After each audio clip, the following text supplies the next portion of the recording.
que a gente acabou de presenciar nessa eleição é o resultado de uma construção do pensamento que o Rafael falou do antipetismo, que vem desde lá, quando o Olavo de Carvalho começa a ficar popularzão nas redes sociais, no YouTube, 2014, quando começa-se aquele levante, né? Na verdade, 2013, né? Com as manifestações, né? Chamadas Jornadas de Junho, aí começa o movimento Fora Dilma, que culmina com o impeachment dela e de lá para cá, esse pensamento anti-esquerdista, antipetista, anticomunista, ele só ganhou corpo e força, né? Você não acha que o que a gente está vendo é a consequência desse movimento? Eu não acho, Aldrin. Sabe por quê? Por quê? Quando a gente olha os números, eu acho que tem uma parcela que explica isso, mas eu vou trazer um outro olhar aqui a partir dos números de pesquisas sobre a opinião do eleitorado, a visão do eleitorado em relação à política brasileira, para a gente ir um pouquinho mais profundamente para entender que isso é uma questão com a política, né? Não só com a esquerda. Nós temos hoje, olha o número de abstenções que nós tivemos, superior ao número de votos que o prefeito eleito recebeu. No Brasil inteiro, a gente teve um aumento do número de abstenções e esse eleitor que está órfão, que são as abstenções, mas também contando branco e nulo, a gente chega aí a um público de quase 40%.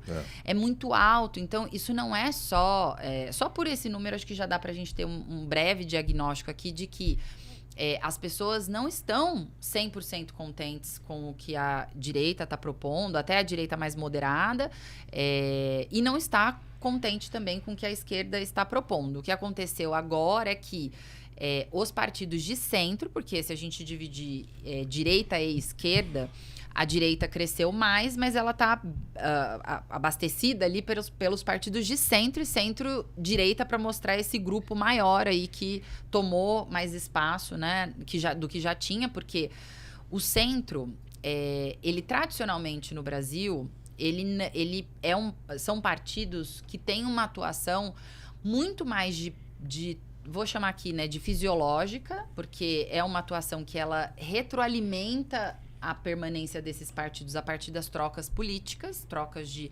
favores e interesses, você me ajuda, depois eu te ajudo, então a gente se mantém aqui, o nosso grupinho vai estar sempre no poder. Então eles não estão nas redes sociais, aparecendo ali, defendendo pautas, porque são partidos de centro, é muito mais difícil você comunicar essas pautas, muitas vezes nem são partidos programáticos, né, como nós temos poucos no Brasil. Então, ele não está conversando com esse eleitor. Quem está lá falando com esse eleitor são os partidos à esquerda e à direita. E óbvio que sempre vai ter aí, né, esse antagonismo e essa busca por invalidar o argumento do outro, né, colocar o seu argumento como superior nessa divisão que já é mais clara na política de direita e esquerda. Mas, depois de 2013, justamente, que esse movimento do que a gente chama de nem-nens, ele foi se fortalecendo. Que são pessoas que não estão contentes com nenhuma opção. Não estão contentes. Não estão contentes com a política. Não estão. Não acreditam na política. Não estão contentes.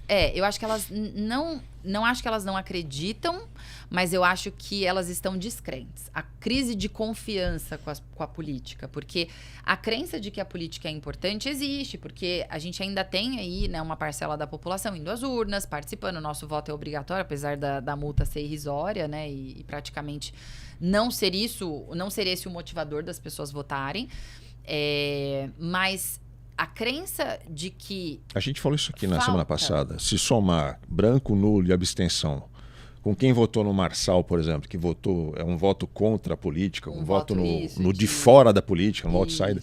Se somar, dá mais de 4 milhões de votos. Exato. É muito alto. Que é esse grupo... Essa galera não acredita na política. Eu acho que é mais do que... Assim, eu não acho que chega a não acreditar na política. Eu acho que elas... como... Eu sei que aquilo não está me representando e eu estou fazendo um protesto. Como as pessoas que foram para as ruas. Elas não teriam ido para as ruas se elas não acreditassem que a política era um caminho viável. Porque elas teriam ficado em casa e não... né? Elas foram se manifestar. Então, na minha visão, essa abstenção ou ou o voto, inclusive, de protesto num nome como Marçal, demonstra que as pessoas, elas acreditam sim na política, só que elas estão desassistidas em termos de opções.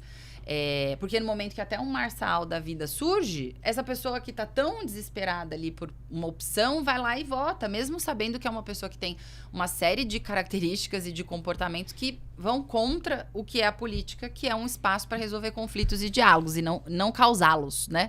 Os conflitos, principalmente. Entendi seu ponto. Ela está fazendo política mesmo sem saber. Mesmo sem saber, Entendi. porque é uma forma de se manifestar também, não ir. Então, eu acho que não acreditar na política, essa coisa, né, mais anarquista, talvez, que eu a acho política que é é bem inescapável. perigosa.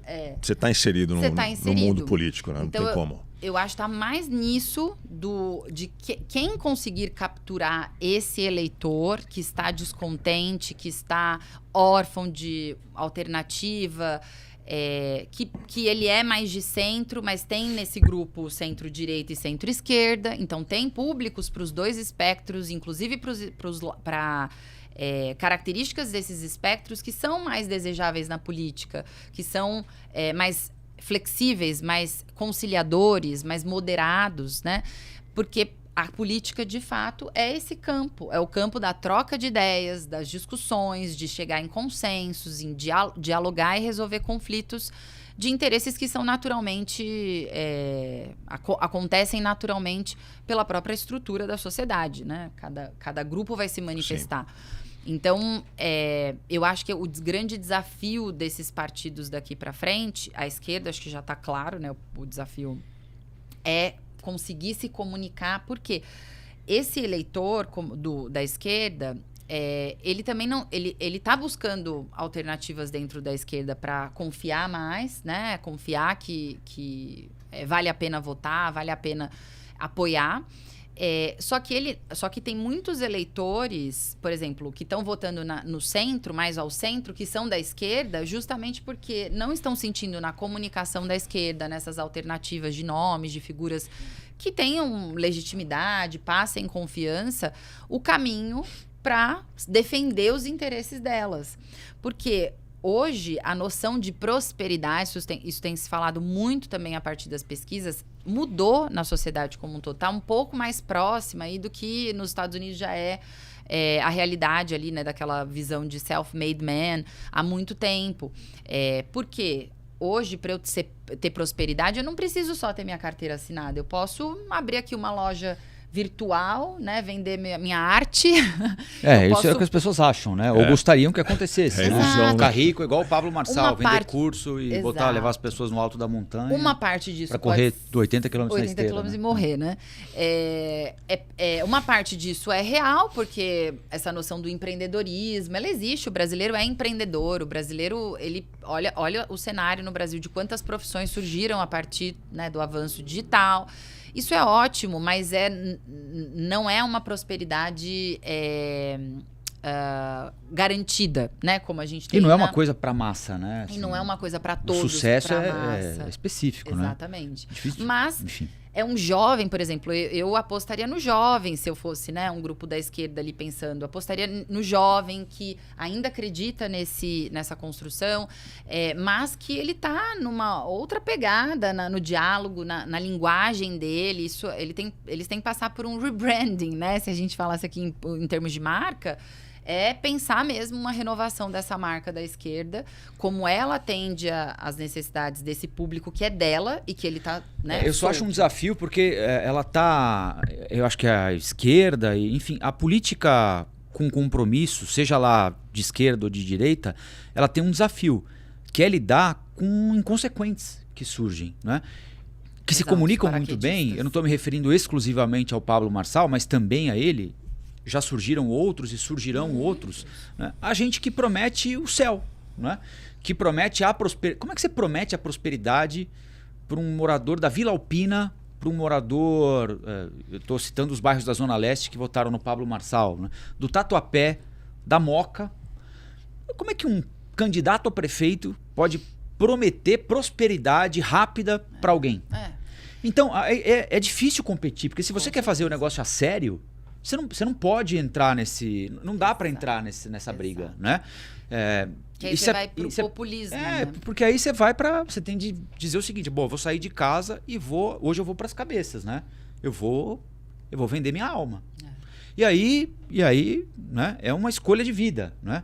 Você vai disputar na canalice ou vai continuar tentando, claro, adaptar seu discurso, ver como as pessoas se comunicam agora, que tipo de assunto elas querem ouvir e qual elas não querem mais ouvir, como elas querem abordar o emprego, se não é mais via CLT, enfim, isso tudo é válido. Agora, prometer essa coisa de, vamos todo mundo ficar rico, vamos todo mundo ser próspero, porque a internet está aí, porque não sei o quê, aí acho que existe uma dose de descompromisso arriscada. Posso te dar um dado curioso? É a tal da briga na lama, né? O Instituto de Psicologia da USP, o perfil que mais busca atendimento de saúde mental, que é gratuito, oferecido pelo Instituto de Psicologia da USP, é o microempresário da periferia. Até porque eu acho que tem uma certa... Assim, a gente fala em empreendedor, microempresário, assim, e coloca nesse bolo... o cara que vai vender massa no porta-mala do carro, na esquina de um bairro, sabe? Esse massa. A mulher que vai vender bolo na garagem de casa, o homem que monta um martelinho na parte de baixo do sobrado, sabe? Eu tenho uma certa ressalva com essa história de que as pessoas empreendem, querem... Eu acho que muita gente quer, né? Mas o que é empreender, não é? É vender bolo para conseguir pagar o almoço? Isso não é, para mim, isso não é empreendimento. Isso é uma boia no mar revolto, entendeu? É isso. Assim, se eu tivesse que vender bolo, e não, o problema não é vender o bolo, né? O problema é, se essa fosse a minha única saída, vender bolo na garagem, ou conseguir um emprego CLT, eu ia preferir CLT, não sei, cada um. Né? O grande desafio, Rafa, é que assim, o brasileiro é empreendedor, mas a gente tem eu não duvido nada, né, que uma boa parte desse público que sofre de saúde mental, seja porque no Brasil é muito difícil empreender, é muito difícil ser empreendedor. A gente tem aí, além de todo o custo, né, carga, não sobra nada para o empreendedor, a nossa carga tributária é muito alta, principalmente para os menores, né? Tem uma desigualdade muito grande em carga, a gente tem uma baixa escolaridade, o investimento em educação é muito baixo, a nossa mão de obra, né? Não tem a base necessária, inclusive para dar os passos dessa mulher, né, que venderia bolo, para ela aprender aí Sebrae da vida, né, que é uma política muito importante, para ela aprender como prosperar e, de repente, daqui a um tempo ela ter uma vendinha e ela conseguir fazer ali um recurso que garanta não só a subsistência dela, mas ajudar toda uma família ali, toda uma rede de apoio, garantir viver bem, emprego, né? E viver Isso bem. É importante, não é viver, se você não vender o bolo hoje ou no almoço. Eu né? vender o bolo literalmente do café da manhã para tomar no café da tarde. Exatamente. Então, isso é ruim, mas é tão complexa essa questão, só que a verdade é que esse conteúdo e não só falando da vendinha, que a gente já entrou no empreendedorismo, mas falando do empreendedor digital, por exemplo. Isso é uma realidade. Então, óbvio que tem que se começar por um plano. Se eu sou um partido, um grupo aqui de esquerda, eu tenho que ter um plano real. A gente espera isso como sociedade. Só que depois eu tenho que pensar como é que eu empacoto isso daqui para explicar para as pessoas de uma maneira que seja adequada ao que hoje ela está consumindo. Não adianta eu fazer um vídeo de 3 minutos se eu tenho um story de 20 segundos. Infelizmente, eu não concordo, tá? Eu acho que a gente está prejudicando muito a sociedade com várias questões que as redes sociais impuseram para a gente como comportamento. Mas, se a gente quer estar acompanhando, se a gente quer acompanhar a velocidade com que essas coisas estão acontecendo, a gente precisa ser atentos a isso e entender que é uma mudança que está maior do que a gente. Eu gostaria que a gente não tivesse nesse nível, né, de consumir coisas superficiais e, inclusive, isso prejudica demais a crítica, inclusive, das pessoas.